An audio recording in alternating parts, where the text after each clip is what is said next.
प्रिय भक्तों, अगर आप भी चाहते हैं कि आप शनि देव की कुदृष्टि से बचे रहें और आपको शनि देव की सिर्फ आशीर्वाद और असीम कृपा ही प्राप्त हो, तो आप इस महामंत्र का जाप अवश्य करें। इस मंत्र के नियमित 108 बार जाप करने से नकारात्मक ऊर्जा और बुरी शक्तियां समाप्त होती हैं। काला जादू, टोना टोटका और तंत्र बाधा, काला जादू, टोना टोटका और तंत्र बाधा का नाश होता है। व्यक्ति का तेज और आत्मविश्वास बढ़ता है और साथ ही शनि देव की कृपा से उसे अथाह धन की प्राप्ति होती है। इसलिए प्यारे भक्तों, आप इस महामंत्र का जाप अवश्य करें। जिस भी भक्त ने आज तक इस महामंत्र का जाप किया है, उसे सिर्फ शनि देव की असीम कृपा ही प्राप्त हुई है। इसलिए प्यारे भक्तों, आप इस महामंत्र का जाप अवश्य करें। यह मंत्र बहुत ही शक्तिशाली और प्रबल मंत्र है। इस मंत्र का प्रभाव तुरंत ही दिखाई देने लगता है और साथ ही आपका जीवन सुखद हो जाएगा। अगर आप शनि देव का आशीर्वाद प्राप्त करना चाहते हैं तो इस वीडियो को लाइक और चैनल को सब्सक्राइब जरूर कर दीजिए और कमेंट बॉक्स में जय शनि महाराज अवश्य लिख दीजिए। तो चलिए भक्तों, मंत्र का जाप करना प्रारंभ करते हैं। ओम ह्रीं सन शनैश्चराय सर्वदोष निवारणाय स्वाहा। ओम ह्रीं सन शनैश्चराय सर्वदोष निवारणाय स्वाहा। ओम ह्रीं सन शनैश्चराय सर्वदोष निवारणाय स्वाहा। ओम ह्रीं सन शनैश्चराय सर्वदोष निवारणाय स्वाहा। ओम ह्रीं सन शनैश्चराय सर्वदोष निवारणाय स्वाहा।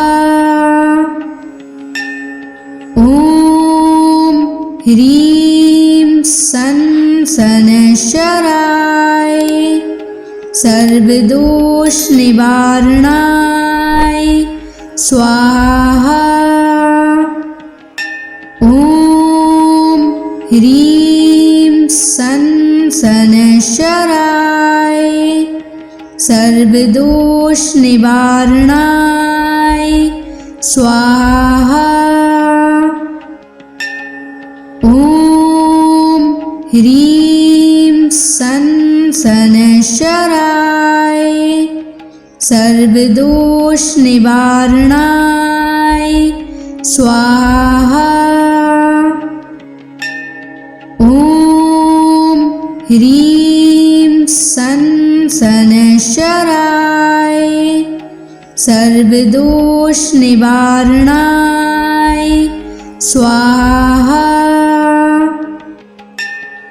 ओम ह्रीं सन शनैश्चराय सर्वदोष निवारणाय स्वाहा। ओम ह्रीं सन शनैश्चराय सर्वदोष निवारणाय स्वाहा। ओम ह्रीं सन शनैश्चराय सर्वदोष निवारणाय स्वाहा। ओम ह्रीं सन शनैश्चराय सर्वदोष निवारणाय स्वाहा।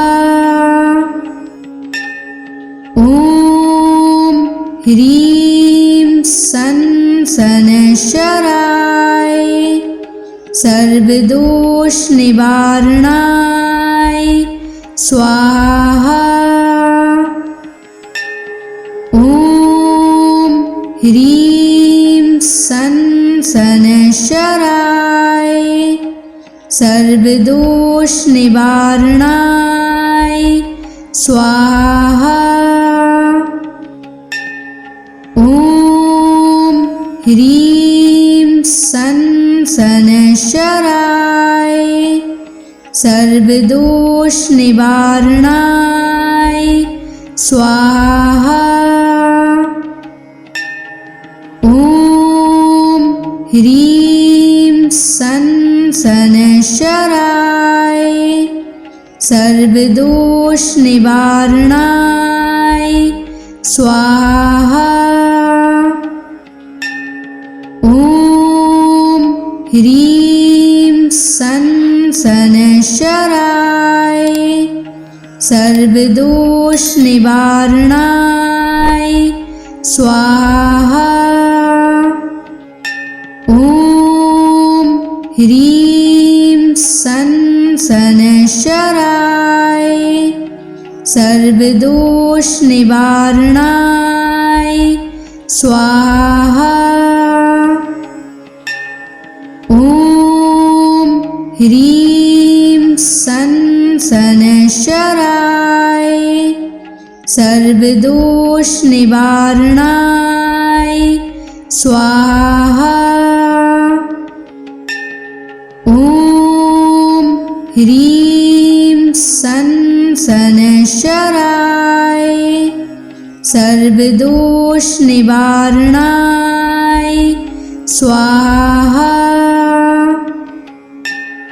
ॐ ह्रीं सन् शनैश्चराय सर्वदोषनिवारणाय स्वाहा।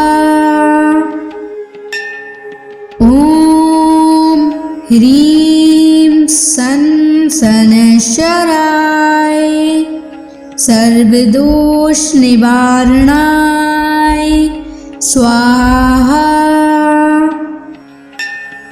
ॐ ह्रीं सन् शनैश्चराय सर्वदोषनिवारणाय स्वाहा। ॐ ह्रीं सन् शनैश्चराय सर्वदोषनिवारणाय स्वाहा। ॐ ह्रीं सन् शनैश्चराय सर्वदोषनिवारणाय स्वाहा। ॐ ह्रीं सन् शनैश्चराय सर्वदोषनिवारणाय स्वाहा। ॐ ह्रीं सन् शनैश्चराय सर्वदोषनिवारणाय स्वाहा। ॐ ह्रीं सन् शनैश्चराय सर्वदोषनिवारणाय स्वाहा। ॐ ह्रीं सन् शनैश्चराय सर्वदोषनिवारणाय स्वाहा। ॐ ह्रीं सन् शनैश्चराय सर्वदोषनिवारणाय स्वाहा। ॐ ह्रीं सन् शनैश्चराय सर्वदोषनिवारणाय स्वाहा।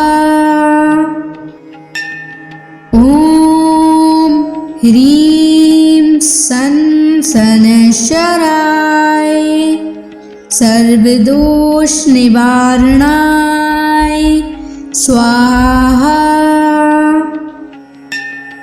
ॐ ह्रीं सनशराय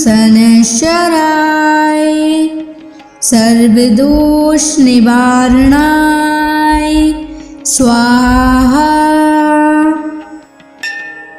ॐ ह्रीं सनशराय सर्वदोष निवारणाय स्वाहा। ॐ ह्रीं सनशराय सर्वदोष निवारणाय स्वाहा। ॐ ह्रीं सनशराय सर्वदोष निवारणाय स्वाहा। ॐ ह्रीं सनशराय सर्वदोष निवारणाय स्वाहा। ॐ ह्रीं सनशराय सर्वदोष निवारणाय स्वाहा। ॐ ह्रीं सनशराय सर्वदोष निवारणाय स्वाहा। ॐ ह्रीं सनशराय सर्वदोष निवारणाय स्वाहा। ॐ ह्रीं सनशराय सर्वदोष निवारणाय स्वाहा। ॐ ह्रीं सनशराय सर्वदोष निवारणाय स्वाहा। ॐ ह्रीं सनशराय सर्वदोष निवारणाय स्वाहा। ॐ ह्रीं सनशराय सर्वदोष निवारणाय स्वाहा। ॐ ह्रीं सनशराय सर्वदोष निवारणाय स्वाहा। ॐ ह्रीं सनशराय सर्वदोष निवारणाय स्वाहा। ॐ ह्रीं सनशराय सर्वदोष निवारणाय स्वाहा। ॐ ह्रीं सनशराय सर्वदोष निवारणाय स्वाहा। ॐ ह्रीं सनशराय सर्वदोष निवारणाय स्वाहा। ॐ ह्रीं सनशराय सर्वदोष निवारणाय स्वाहा। ह्रीं सन शनैश्चराय सर्वदोष निवारणाय स्वाहा। ॐ ह्रीं सन शनैश्चराय सर्वदोष निवारणाय स्वाहा। ॐ ह्रीं सन शनैश्चराय सर्वदोष निवारणाय स्वाहा। ॐ ह्रीं सन शनैश्चराय सर्वदोष निवारणाय स्वाहा। ॐ ह्रीं सन शनैश्चराय सर्वदोष निवारणाय स्वाहा। ॐ ह्रीं सन शनैश्चराय सर्वदोष निवारणाय स्वाहा। ॐ ह्रीं सन शनैश्चराय सर्वदोष निवारणाय स्वाहा। ॐ ह्रीं सन शनैश्चराय सर्वदोष निवारणाय स्वाहा। ॐ ह्रीं सन शनैश्चराय सर्वदोष निवारणाय स्वाहा। ॐ ह्रीं सन शनैश्चराय सर्वदोष निवारणाय स्वाहा। ॐ ह्रीं सन शनैश्चराय सर्वदोष निवारणाय स्वाहा। ॐ ह्रीं सन शनैश्चराय सर्वदोष निवारणाय स्वाहा। ॐ ह्रीं सन शनैश्चराय सर्वदोष निवारणाय स्वाहा। ॐ ह्रीं सन शनैश्चराय सर्वदोष निवारणाय स्वाहा।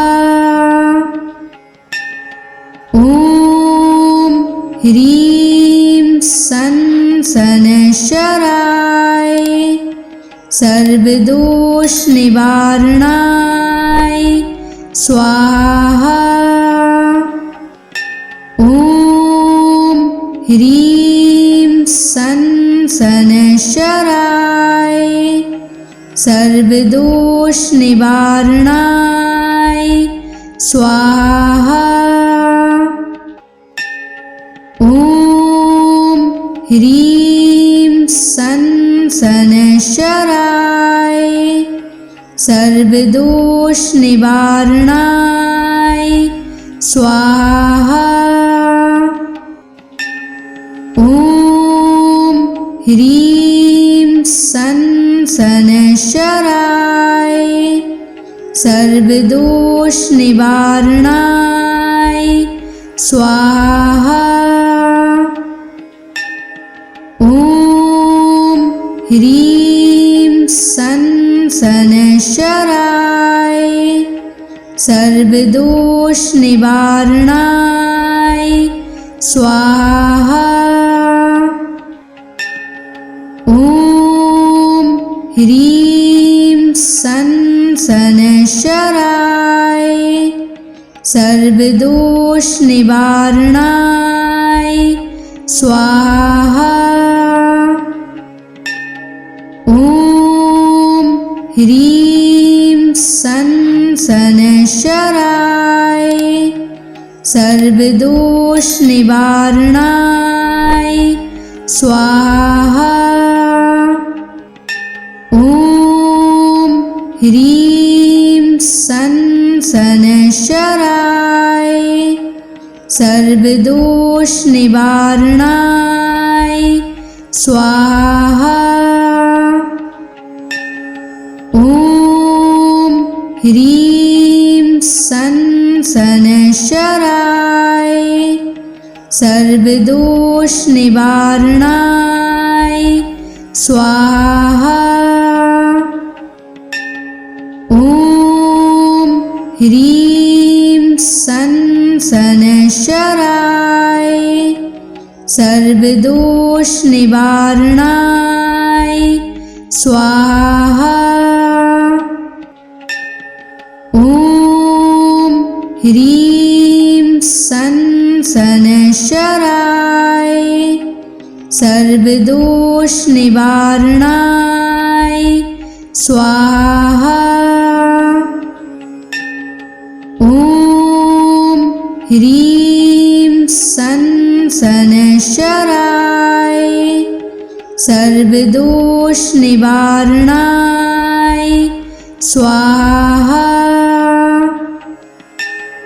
ॐ ह्रीं सन् शनैश्चराय सर्वदोषनिवारणाय स्वाहा। ॐ ह्रीं सन् शनैश्चराय सर्वदोषनिवारणाय स्वाहा। ॐ ह्रीं सन् शनैश्चराय सर्वदोषनिवारणाय स्वाहा। ॐ ह्रीं सन् शनैश्चराय सर्वदोषनिवारणाय स्वाहा। ॐ ह्रीं सन् शनैश्चराय सर्वदोषनिवारणाय स्वाहा। ॐ ह्रीं सन् शनैश्चराय सर्वदोषनिवारणाय स्वाहा। ॐ ह्रीं सन् शनैश्चराय सर्वदोषनिवारणाय स्वाहा। ॐ ह्रीं सन् शनैश्चराय सर्वदोषनिवारणाय स्वाहा। ॐ ह्रीं सन् शनैश्चराय सर्वदोषनिवारणाय स्वाहा।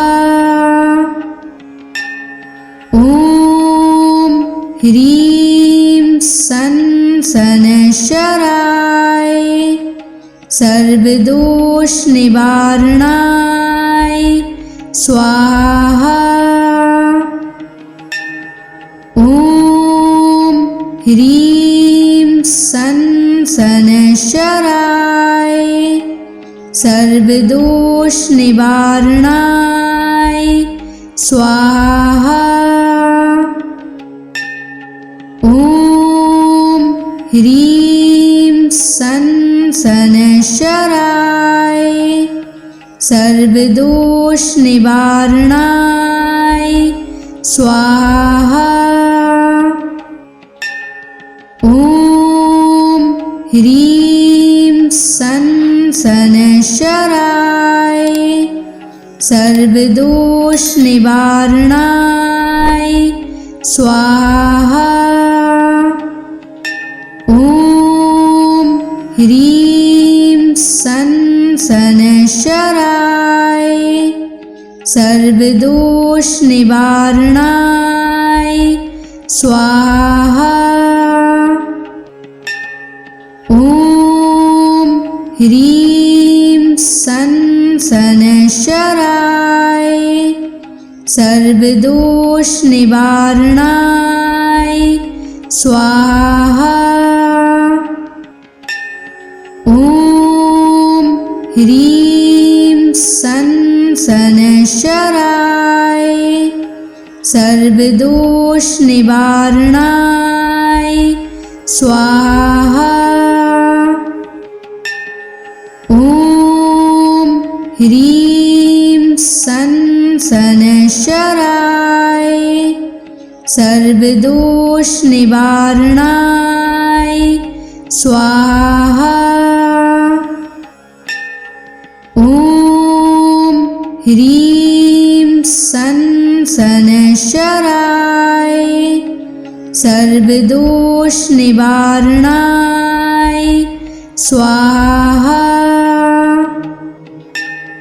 ॐ ह्रीं सं शनैश्चराय सर्वदोष निवारणाय स्वाहा। ॐ ह्रीं सं शनैश्चराय सर्वदोष निवारणाय स्वाहा। ॐ ह्रीं सं शनैश्चराय सर्वदोष निवारणाय स्वाहा। ॐ ह्रीं सं शनैश्चराय सर्वदोष निवारणाय स्वाहा। ॐ ह्रीं सं शनैश्चराय सर्वदोष निवारणाय स्वाहा। ॐ ह्रीं सं शनैश्चराय सर्वदोष निवारणाय स्वाहा। ॐ ह्रीं सं शनैश्चराय सर्वदोष निवारणाय स्वाहा। ॐ ह्रीं सं शनैश्चराय सर्वदोष निवारणाय स्वाहा। ॐ ह्रीं सं शनैश्चराय सर्वदोष निवारणाय स्वाहा। ॐ ह्रीं सं शनैश्चराय सर्वदोष निवारणाय स्वाहा। ॐ ह्रीं सं शनैश्चराय सर्वदोष निवारणाय स्वाहा। ॐ ह्रीं सं शनैश्चराय सर्वदोष निवारणाय स्वाहा। ॐ ह्रीं सन शनैश्चराय सर्वदोष निवारणाय स्वाहा। ॐ ह्रीं सन शनैश्चराय सर्वदोष निवारणाय स्वाहा। ॐ ह्रीं सन शनैश्चराय सर्वदोष निवारणाय स्वाहा। ॐ ह्रीं सन शनैश्चराय सर्वदोष निवारणाय स्वाहा। ॐ ह्रीं सन शनैश्चराय सर्वदोष निवारणाय स्वाहा। ॐ ह्रीं सन शनैश्चराय सर्वदोष निवारणाय स्वाहा।